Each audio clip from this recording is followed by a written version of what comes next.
Aux États-Unis, un accident avec cascade qui ressemble à un film. Nous sommes sur une moto, c'est la caméra sur le casque qui filme.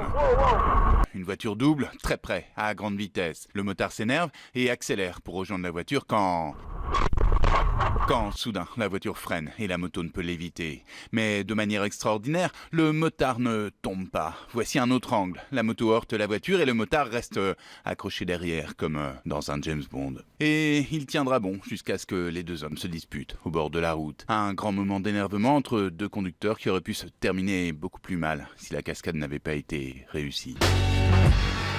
En Grande-Bretagne, cette femme s'est fait virer de son travail sur le champ sans être payée parce qu'elle ne portait pas de chaussures à talons aiguilles. En revanche, elle a porté plainte et les députés britanniques ont découvert des centaines d'autres cas comme le sien. Des femmes qui disent que les talons hauts leur faisaient mal au dos et qu'elles trouvaient ça sexiste. Ici, la loi est claire, le vêtement de travail ne doit pas mettre en danger la santé. Et en dehors des uniformes, chacun peut s'habiller comme il veut tant que c'est décent. Mais comme dit cette femme, la pression est énorme sur les femmes pour qu'elles soient sexy sur leur lieu de travail. Rien, en revanche, pour les hommes.